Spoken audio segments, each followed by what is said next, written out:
If you've ever labeled your child as explosive, strong-willed, sensitive, or angry, we have created a course that is here to support you. Our brand new anger course is now available for purchase. It's available right now. You're going to get 35 video lessons between 1 and 4 minutes long that are practical, insightful, useful, and based off of what real parents were asking us for when it comes to angry kids. It's available right now. It's brand new. We cannot wait to support you with this course. Head to the link in the show notes to grab it.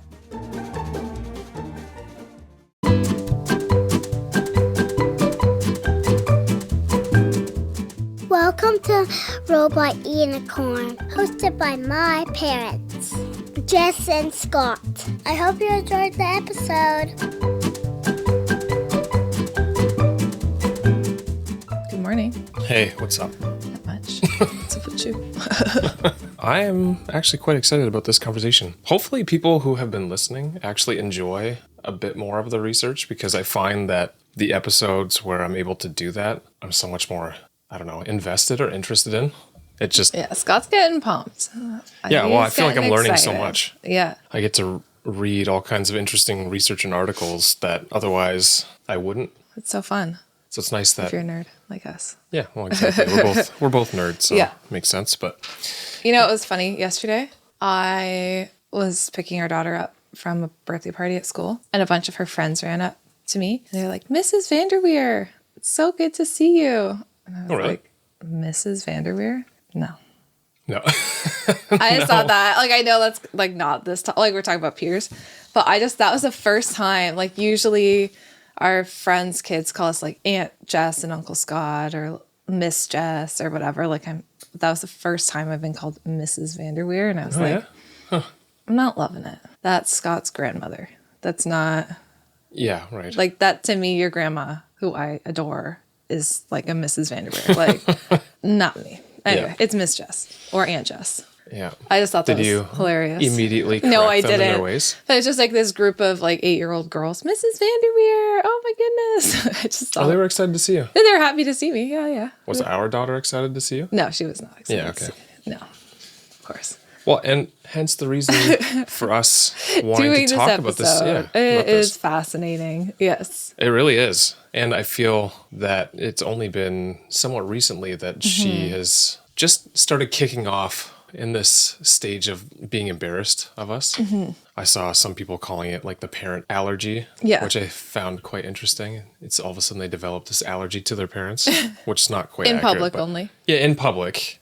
Well, and eventually it can become within the private. household too. Yeah. But at this stage of life, because she's 8, I think it seems like it's just starting, and based on the research, that makes sense. It's right around the time where they start to develop this. Yeah. So to kick things off, I want to go back in time, because I've heard so many stories about how grumpy you were as a teen and whatever, as a kid. My poor parents.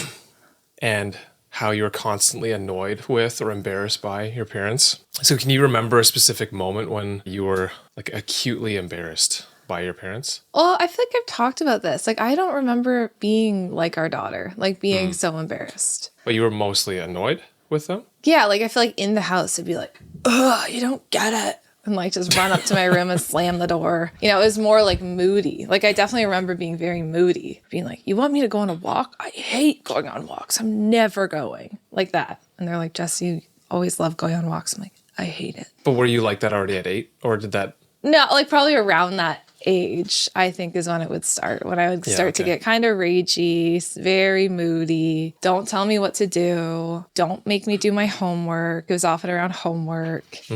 Don't help me like that. It's the wrong way to help me. Everyone in this family's wrong. And not that I was moody all the time, but definitely as I got to that pre-puberty, kind of that tween age, I definitely remember getting moodier with my family. There's a few pictures of me on family vacations where I'm just sitting there side eye. Oh, yes. Side eye to the whole family. A bunch of great photos of you. Even though my parents were great, and they're genuinely, and this is where I laugh with my parents. I'm oh my goodness, we're going through the same thing. And she's not nearly where I was. I wouldn't say she's moody at all. Depends. else. Sometimes she can be, like with her sisters even. Sometimes I'll hear it like, Oh, well, yeah. like so instantly so mad. But don't you think that's somewhat reasonable? Oh, yeah. I think She's it's totally two normal. little siblings that steal her stuff or go in her room and mess everything up.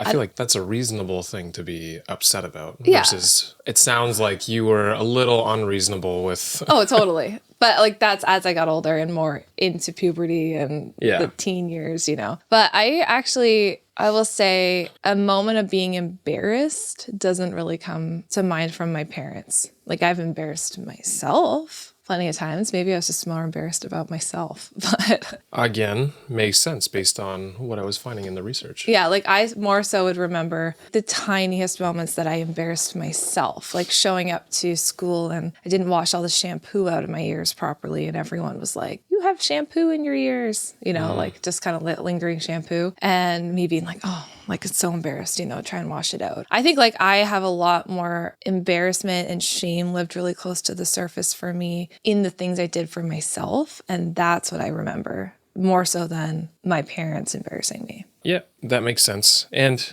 going back to our episode on impulse control, where we talked about the developing brain, that does make a lot of sense. And just as a refresher, there's what they call the great imbalance in the brain, where the limbic system, which is the emotional center of the brain, it's, let's say, the more ancient part of the brain, that controls your quick feelings and reactions to things, that develops at a faster rate, starting around that age, like the, let's say 9 to 13 age during puberty years. So that's starting to develop faster than the prefrontal cortex. And I saw one article just, I think, described it quite well, where they said that this period, so when kids start going through puberty and their brain develops differently, their brain has this powerful accelerator, but underdeveloped brakes. So the powerful accelerator is the limbic system, able to help them make quick decisions, do things quickly, react quickly. But then their prefrontal cortex, which is the logical aspect of the brain, is not developed enough to actually hit the brakes, or hit the brakes fast enough at least. Yeah. I thought that was a great way of describing it. So it makes kids going through this, teens, more prone to emotional and impulsive decisions, especially...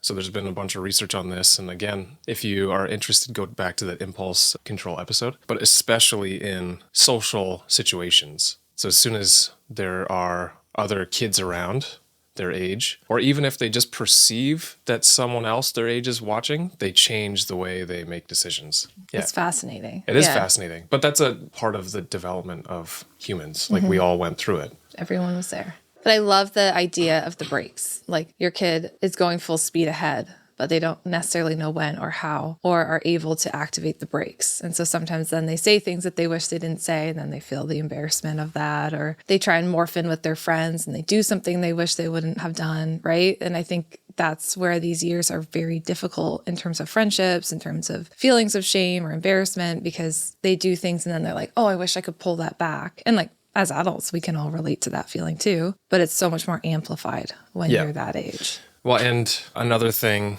that I don't know if we mentioned in the other episode, but I thought was important to note is that the adolescent brain, or the brain going through puberty, or even like think about your child, is not broken or defective, nor is it, one article described it as, they don't have an adult brain with less experience. They fundamentally have a different structured brain. And it's actually going through all of these stages of change. So pruning and neural pathways are strengthening, but it's a fundamentally different structure. So it's not the same as ours, just with less experience. So they are just less mature because they don't have the experience or knowledge that we have. It's literally, they have a different structure in their brain at the moment, and it's developing, it's changing up until mid to late 20s. Yeah. Which I've never read something that was so clear on that, which I don't know. I thought that was important to note. Yeah, I've said this often in terms of kids are not mini adults, and teens are not mini adults, and tweens aren't mini adults, like you said, with less experience.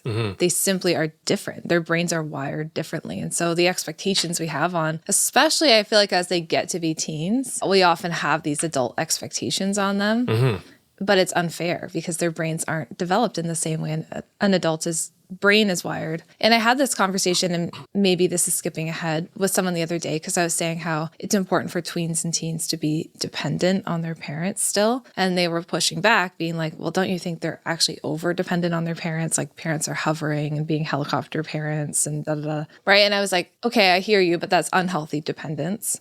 But I think what we often feel is like, oh, they're teens, like they need independence. They need to do their own things and make their own mistakes. And like there's an element of that where we do step back a little bit in the teen years. But we need to remember that they are not adults with fully formed brains and logic and reasoning systems in their brains. And they do need to be able to fall back on us and rely on us in those years. And we can't just say, oh, well, they're this age, so now they should make their own choices, because often that's where poor choices are made, or where their peer influence becomes the deciding factor on the decisions that they make. And we see that all the time in teens getting into bad situations when it's their peers that they're dependent on. Now, do you think people asking those questions are thinking about things way too black and white?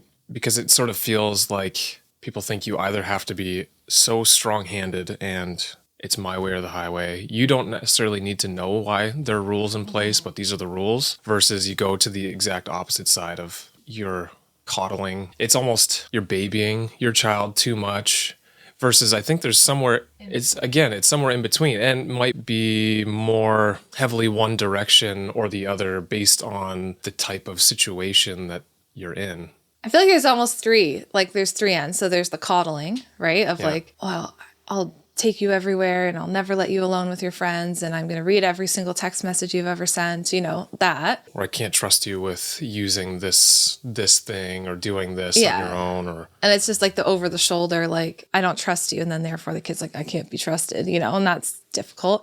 And then there's, they're teens, like, let them do their own thing. Kind of like, I'm totally hands off. I've washed my hands of them. I'm doing my own thing now. And then there's these are my rules. It's my way or the highway. And if you can't follow my rules, then I take away your privileges or whatever it is. Like, I feel like those are kind of like the three strongest ends.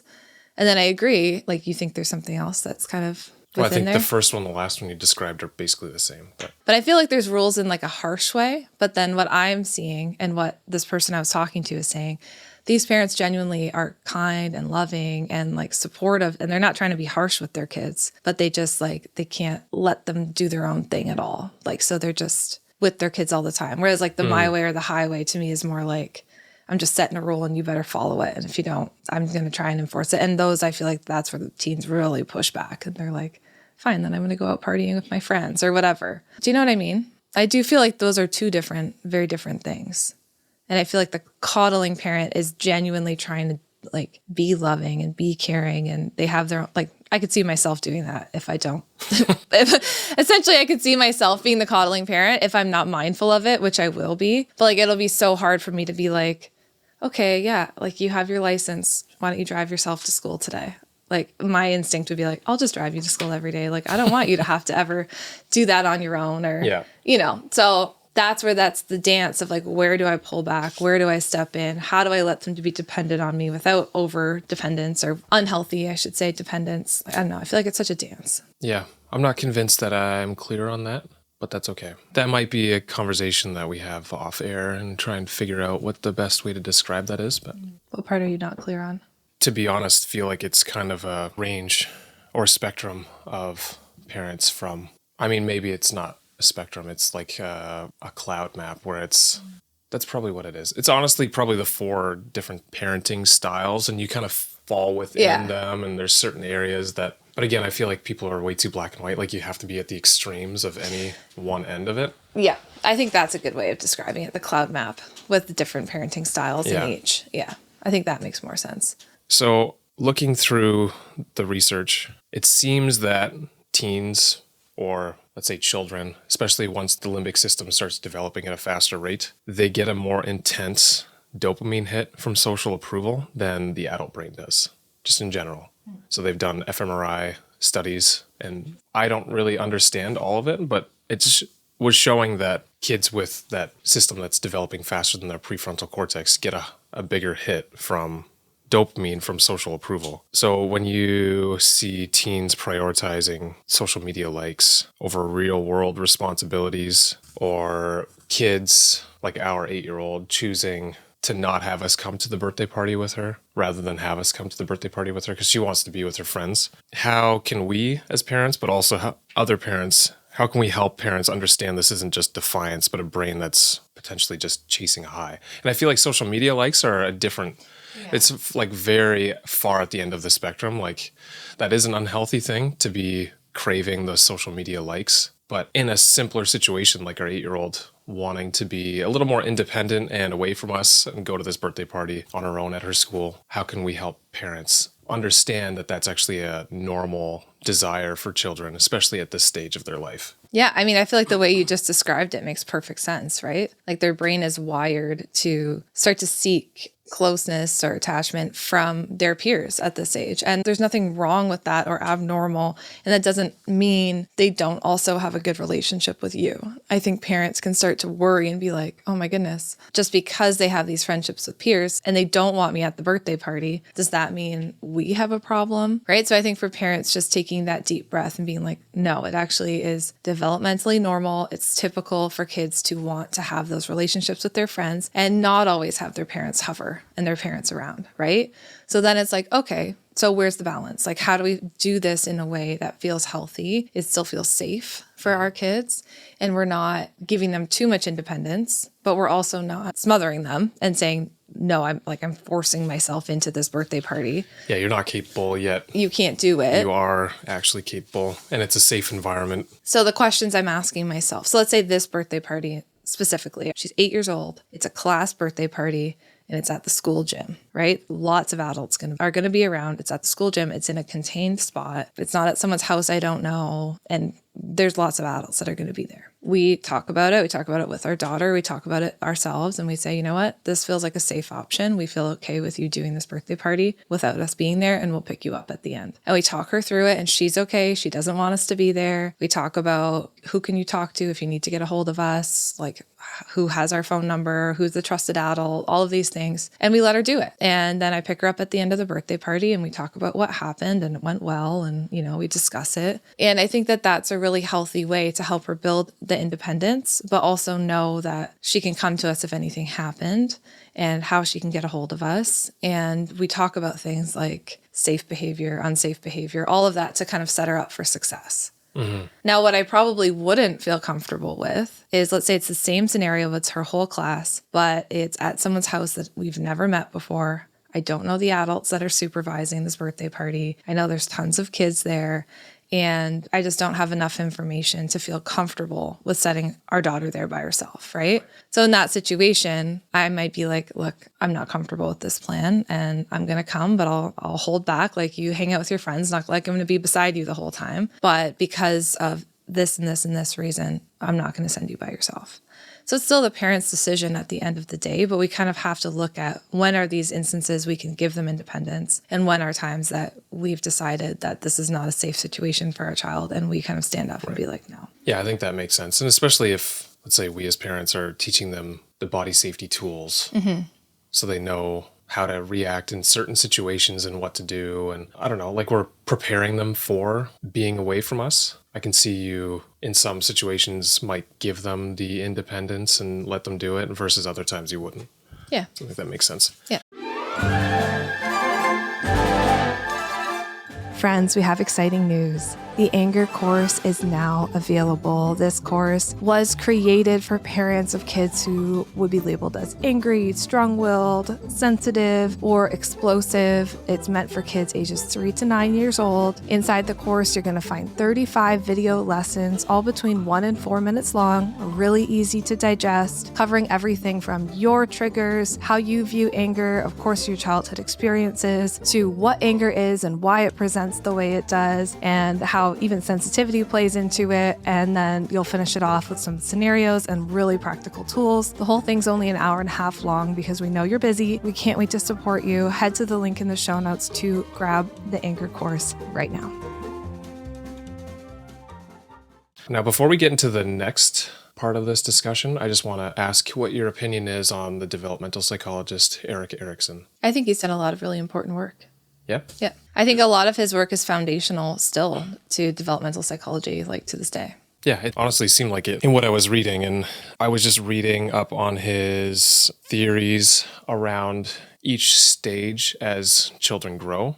And around this age where they're starting to become adolescents, he talks about the crisis identity versus role confusion, where the primary work of those years when they're going through puberty and their brain is developing is to answer mainly the fundamental question of who am I?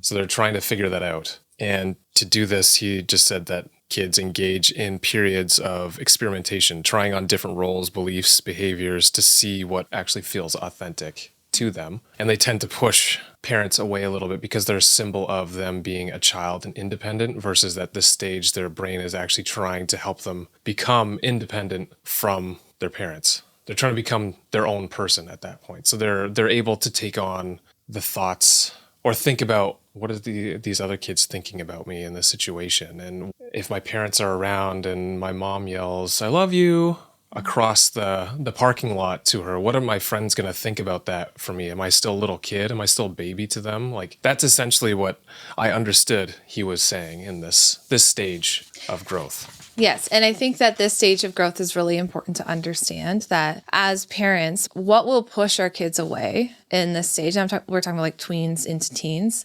is telling our kid, this is who you are. This is what our family believes, without asking them what they think and trying to help them develop their own sense of identity. So when we are kind of like forcing our beliefs, and this goes into adulthood, right? But when we start to tell them, this is how you think, and this is what you believe, and this is what our family does, a child might have their wall go up a bit to their parents, right? Because what they're trying to do is figure out, yeah, but who am I? Right? That's you.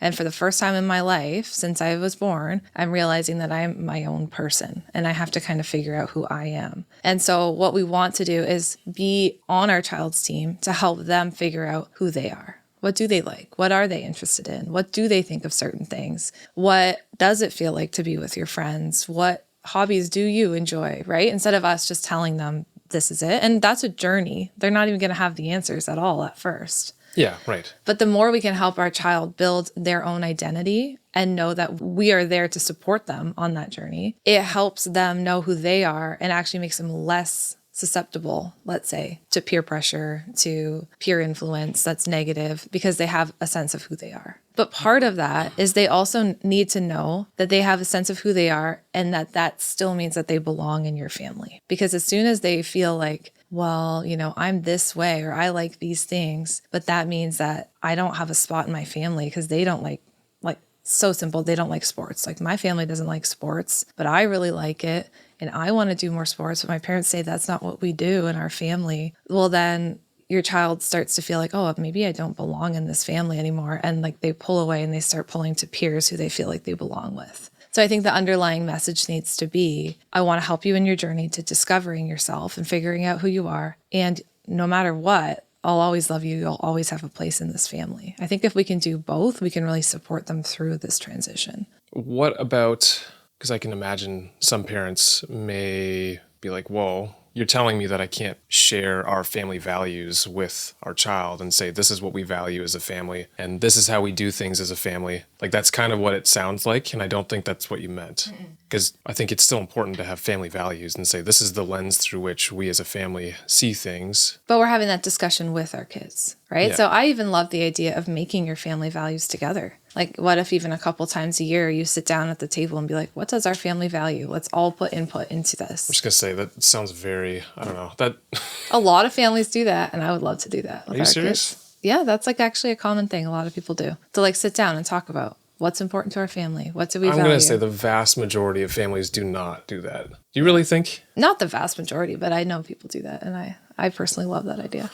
So you have a confirmation bias. I have a confirmation bias. You know a couple people, one or two people that do that. Well, yeah, and also I've taught this before, so then people have done this because I've taught this. But I do think the family meeting. I think that makes sense. But what I'm saying is, by the sounds of it, what you're saying is that you can't push your ideals or your values on your kids, but I don't know what the alternative is. You just say you choose whatever you want. That doesn't make sense either. I see what you're saying. That's way too far in the other direction. I think it's totally fair to say, yeah, this is important. Like our family values honesty. Honesty is really important. How do you feel about that? Right? So get their input on it. Or, in our family, it's really important that we talk about the hard things together. Like if something hard is going on, we want to be able to support each other and talk about the hard things together. That's really important to our family. How do you feel about that?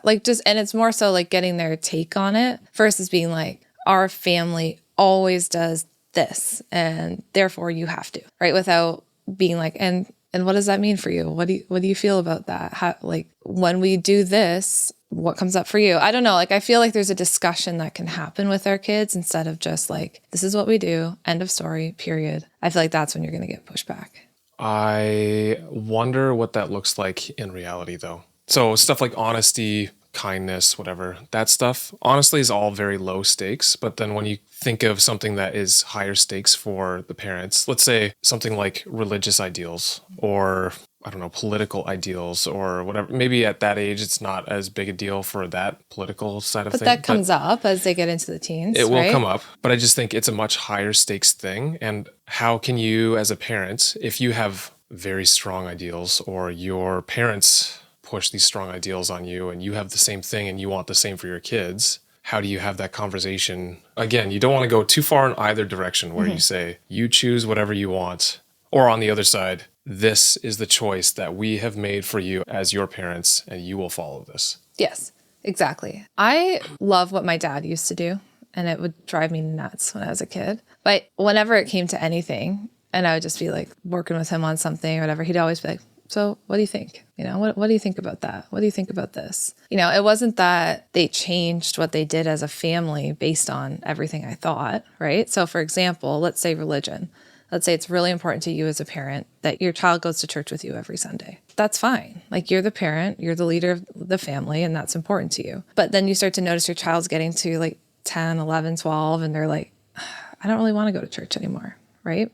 So there's two ways of approaching that. There's, you have to. You're in this family, therefore you have to go to church. Period. End of story. We're not talking about it. Or there's, well, our family goes to church every Sunday and like, so you're going to come with us to church, but we'd love to understand what it is that you don't like about it. And we'd love to talk to you about that. And we want to understand what that is. And we want you to be able to form your own opinion about church. And someday, like, you'll make your own decision as to whether or not you go. But right now, like, what do you think about that? That sounds, I think, like a far more open-minded discussion than I think the reality. Again, it's a very high stakes for the parents. I think it's a very high stakes decision if their child decides not to follow their same religious or political or whatever. So how would you handle a situation like that? Well, I mean, obviously, I would try and understand why. Yeah. You get curious about it. Yeah. I would try and understand why they feel different from the way we feel about something. And I would explain all of the reasoning behind why we've chosen this one thing for them.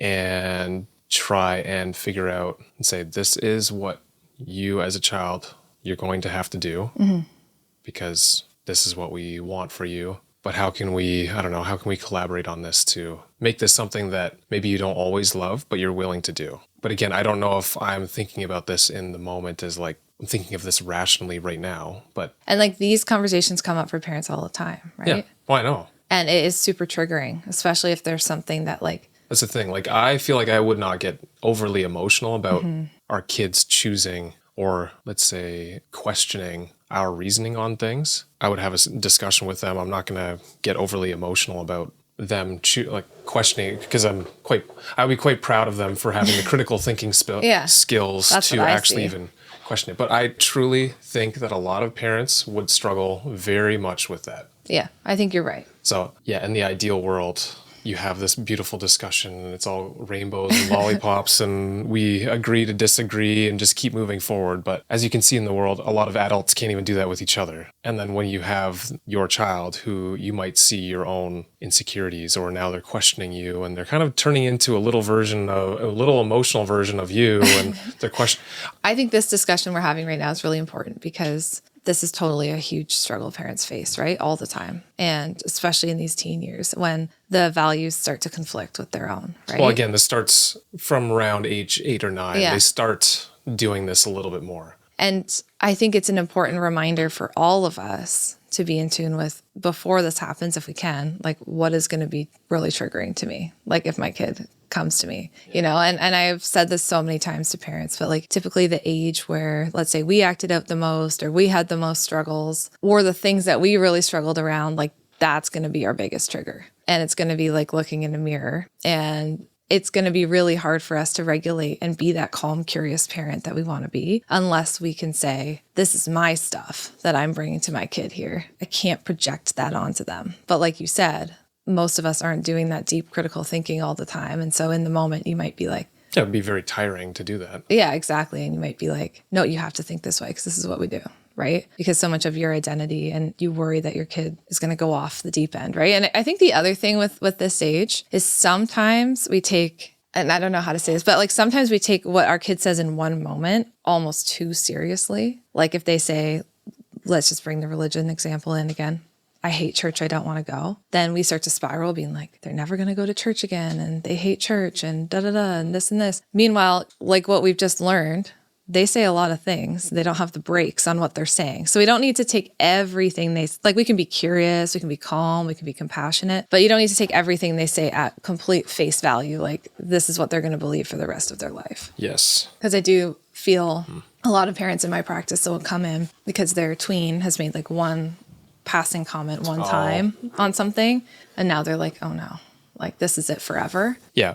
In the review that I wrote, the articles that I was reading were suggesting that it's much easier for an adolescent's brain, tween to teen brain, to make a comment like, you're so annoying or I hate you, versus them thinking something as complex and mature as, I see myself and the things that I like in you or dislike in you as my parent. And that's a problem because I'm trying to figure out who I am. And I don't really want to be this old person who has different tastes in music and clothes and everything. And that will potentially, I'll be ostracized by my peer group because I am different from them, even though they likely, all the other kids in their peer group probably feel pretty similarly. Yes, totally. So that's the thing. It's easier for their brain, their emotional brain at that stage to say anything.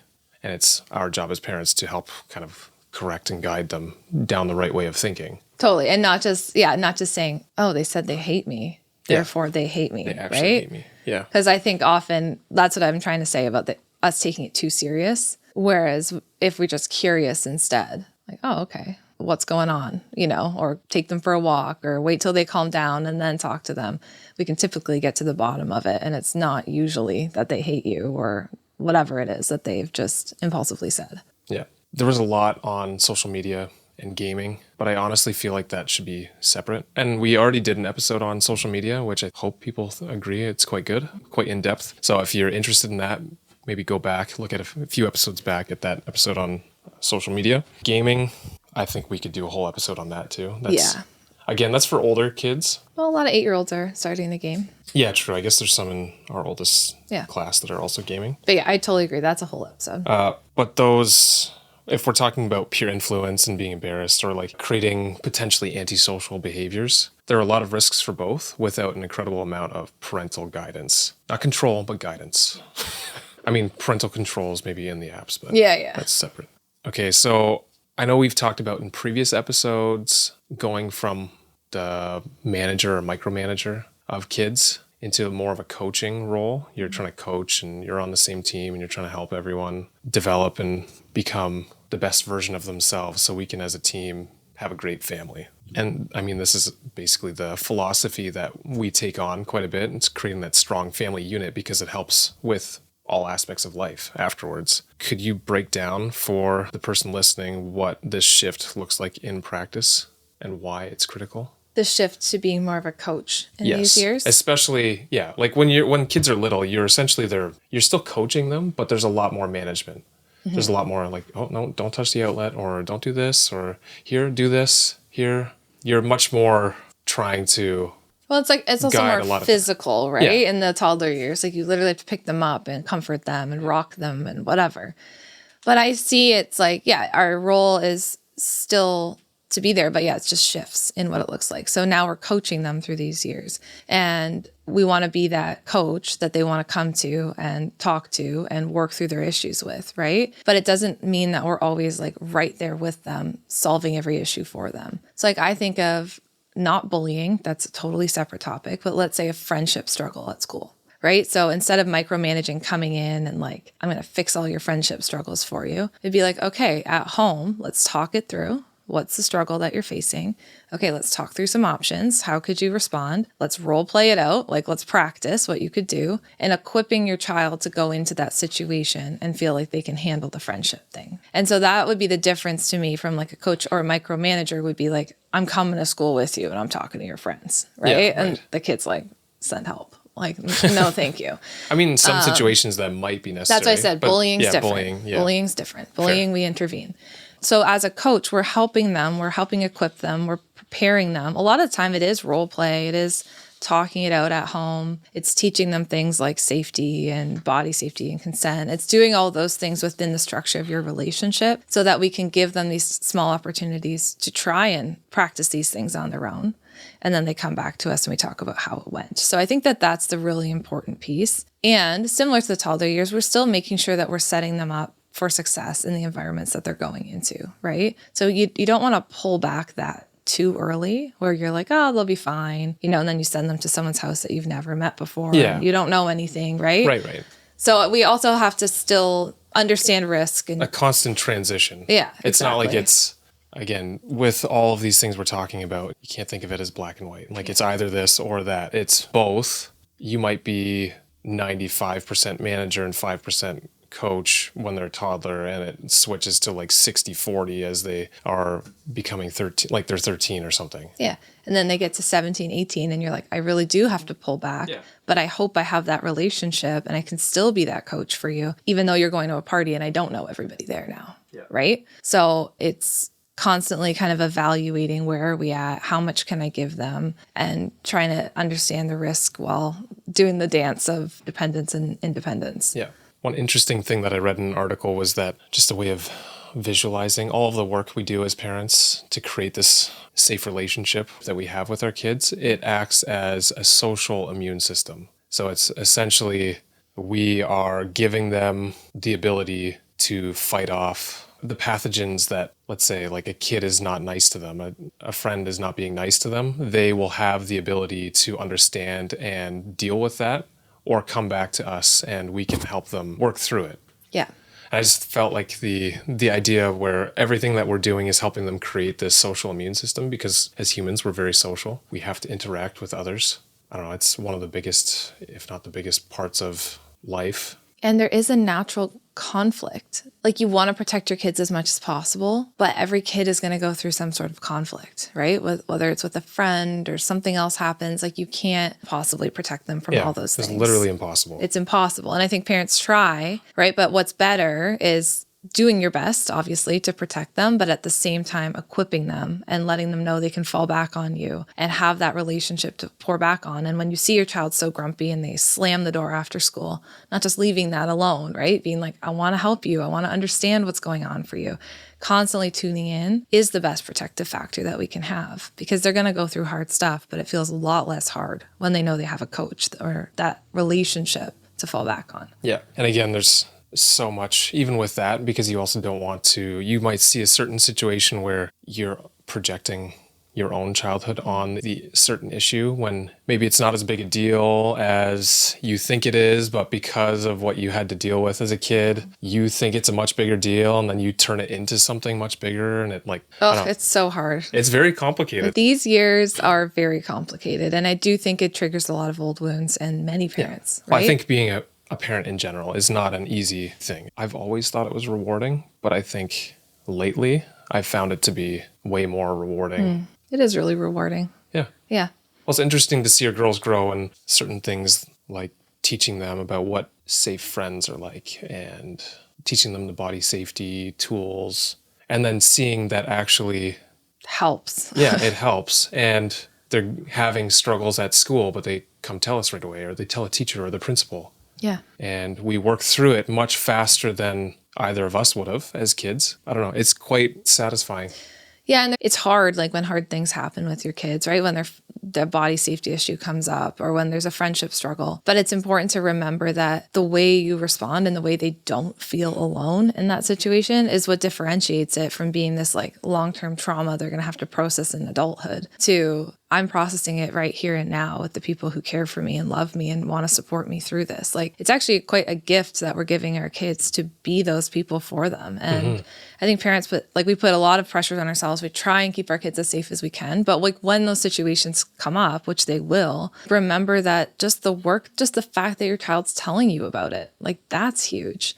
And even if it took them a while to tell you, like that's okay too. Like it shows the trust and the fact that you want to coach them through it. Like I think we forget that those are the things that show how well we're actually doing. It's not making sure a kid never goes through anything hard. And I've been finding that really rewarding as well. And bigger kids, bigger challenges, but also what a great opportunity. And to know that some of these things that our daughters are going through in the school age that they'll remember. And that hopefully they can remember the way that we showed up for them in those hard things. Like that blows my mind. Like you're going to remember this, but hopefully you remember the way that we also supported you through it. Yeah, because the research was very clear on the most effective way to help children. Let's say if we go back to being embarrassed, that's just inevitable. They will be embarrassed by us for many reasons. We could be the coolest parent out there and they are likely still going to be Doesn't matter. quite embarrassed of us. That's just a part of their brain developing. But what helps them is having that close family that values open communication and is not judgmental about things and just helps each other through things. That is what is the most beneficial in life. That will help them see this friend, as they get older, is not really treating me and others very respectfully. And maybe I will distance myself a little bit rather than you saying, well, you can't be friends with them. You should be friends with them. They will be able to start making those decisions on their own. Yeah. And I think in terms of friendship, like our kids will choose peers who make them feel the same way that we've made them feel, right? And I think they are able to identify red flags in friendships just because if they weren't treated in that way before, they know something about that feels wrong. So just even like their relationship with us and the type of behavior we allow and support in the home tells them what's right and wrong when they're out and about. And I feel like that is just huge. Like that's so cool to be able to see that our kids can identify that didn't feel safe for me, or that like that's not how we talk to each other, or I don't like it when people talk bad about each other because we don't do that in the house, you know. And they can already at such a young age see the difference and the type of friends that they want to be with. I think that's really cool. Yeah. Well, and it helps them, again, what I was reading in the research was that their friend group or their peers help influence both positive and negative behaviors, but the family life that they have helps them steer, let's say, in the right direction or wrong direction towards peers. So if you have a very safe-knit, close family, they're much more likely to find peers that make them feel that same way. And those peers will actually help amplify each other and the best attributes of each other. So it's all interconnected. It's quite interesting. I think it's so cool. I love understanding that and seeing just how much our influence matters in the home. I think it helps us want to be a good influence for our kids too, right? We want them to have healthy peer relationships. We want them to have healthy romantic relationships someday. So it's a motivator for me to do the work on myself, to not get so triggered by them, or to, go take a break instead of losing my cool, or to ask myself, is this about her or is this my own thing that's coming up right now? It's very motivating. With all your professional and personal insights, what is one piece of advice you would give to your own self, if you could, when you were, let's say, at our daughter's age into the teen years? Or what's maybe one thing you would want to say to yourself at that age? Every other kid feels like you. That's what I would want to say. Because I felt, and every tween girl feels like I'm the only one who feels this way. I'm the only one who's embarrassing myself every day. I'm the only one who's not good at these things. I'm the only one who's insecure. I'm the only one, whatever it is. And I see this in the tween girls in my practice all the time. Every one of them thinks they're the only one with friendship struggles, and they're the only one that the other girls don't like. But they're all in the same class, and that they all feel that way. So I think letting them know that it's just normal. And I would let myself know, Jess, you're not the only one. Pretty much every other girl in your class is feeling this way too. And I think that would have really helped me. Nice.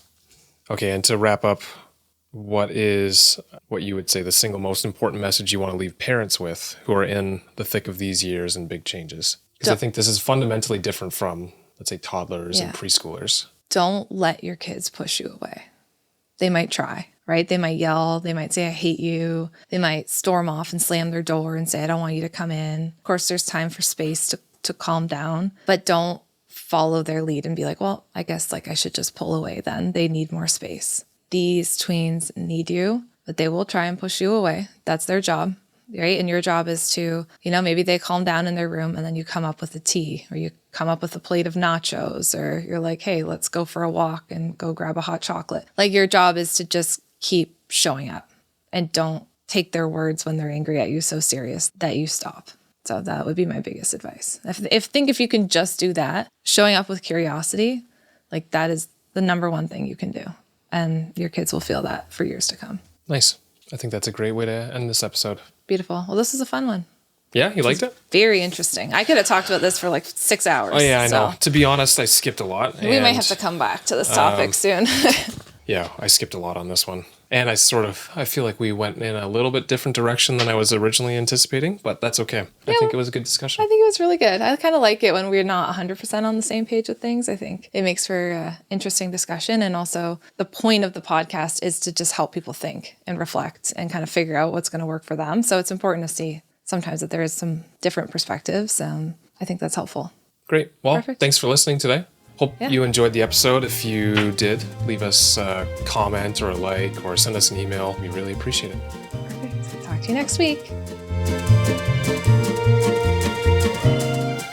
Hey friends, thank you so much for listening to today's episode. We are glad that you are here. If you enjoyed today's episode and found it interesting, we'd really appreciate it if you'd leave a rating and a review. Scott and I actually sit down together and read them all. A 5-star rating helps us share our podcast and get these important messages out there. Thank you so much for listening, and we can't wait to talk to you again next time.